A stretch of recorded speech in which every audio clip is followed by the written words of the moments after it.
Hey everyone, today we're wrapping up several stories in Genesis.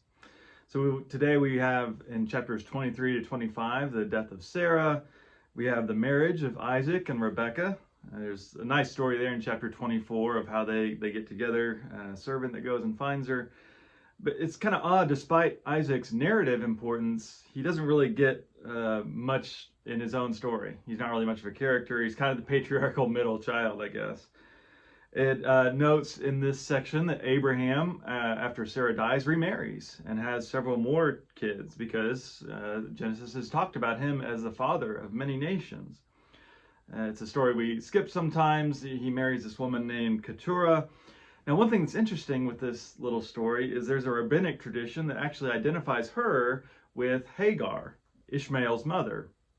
And there's not a lot of evidence, but that does make it a good story of reconciliation. Because when Abraham dies soon after, it mentions that he's buried both by Isaac and Ishmael, that there seems to be some reconciliation between those brothers. And so it reminds us of what the book of Hebrews says about the people in these stories in Hebrews 11, that famous chapter. It says, all these died in faith without having received the promises. But from a distance they saw and greeted them. They confess that they were strangers and foreigners on the earth, for people who speak in this way make it clear that they're seeking a homeland. If they'd been thinking of the land they left behind, they would have had opportunity to return. But as it is, they desire a better country, that is, a heavenly one. Therefore, God is not ashamed to be called their God. Indeed, he has a city prepared for them. So they died trusting in a promise that they didn't really get to see. Have all of your hopes come true in your lifetime? You're most likely, all of us are going to go to our grave wishing that we could see more accomplished or that we could have done more. But that's kind of how life is. Faith is trusting that even in the midst of that, it's going to be okay. That God is still at work through us and through what we leave behind. We often don't see who God is going to work through to carry on our legacy.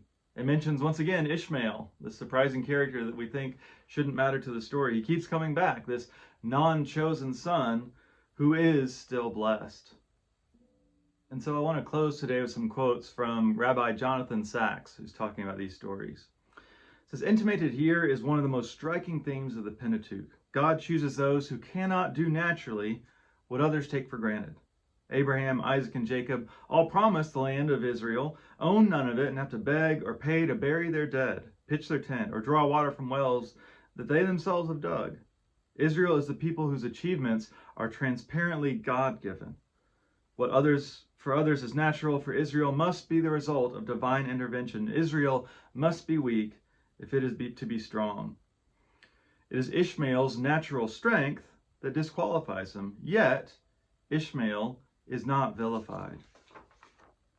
In each narrative, this apparent choice and rejection, there's a counter narrative that subverts the surface story and presents a more nuanced, generous picture of divine, and by implication, human sympathy.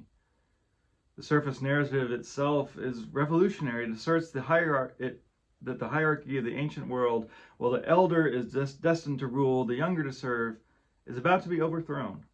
The counter-narrative is more radical still, because it hints at the most radical of monotheism's truths, that God may choose, but God does not reject.